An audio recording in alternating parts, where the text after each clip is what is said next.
Mr. Jain, thank you very much for being on In Conversation. Thank you very much, Lynn, and it is indeed my privilege to be here with you.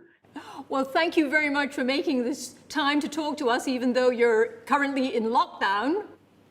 Let's pretend that the vaccine is found tomorrow, Mr. Jain. How soon could Indian pharmaceutical companies actually ramp up production so that all of us could actually get immunized? It will take significant time, as all of us are aware that India contributes around 60% of vaccine production around the world. Serum Institute, which is one of the leading companies in the world, contributes to around 700,000 doses.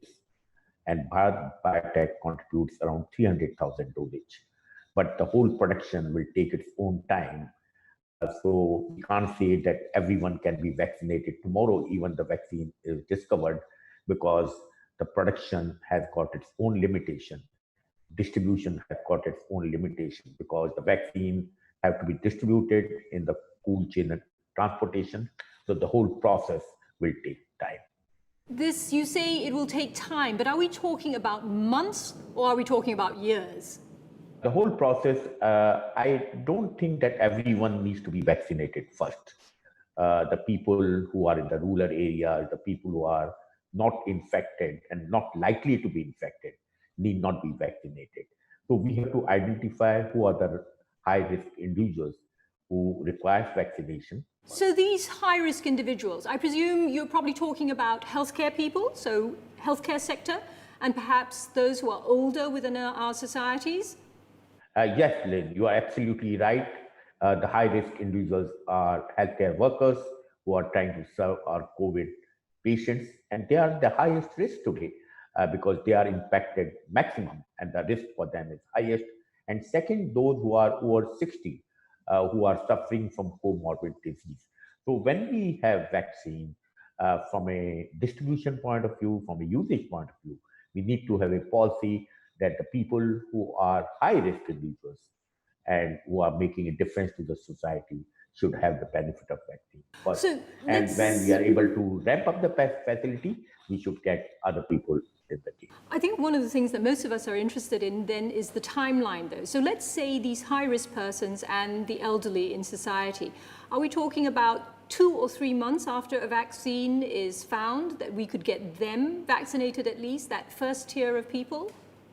I don't think even in 2 to 3 months' time, it should be available in a shelf where everyone can use it. The capacity at the moment is limited. Although the companies are trying to ramp up the capacity, it will take time for production and distribution. So even the vaccine is discovered tomorrow, I think it will take around 12 to 18 months' time when anyone who wants it can have it. 12 to 18 months, that takes us into 2022, Mr. Jain.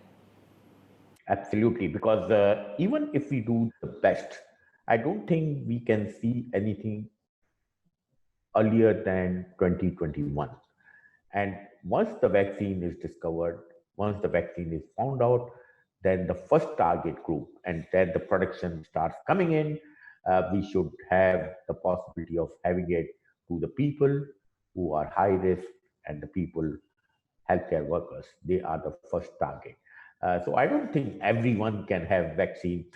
Also, there is likelihood, Lynn, that not only we have one vaccine manufacturer, we have 3 to 4 vaccines which are available for usage, And at the same time, we start creating the vaccine capacity around the world so we are able to reach to the goal faster.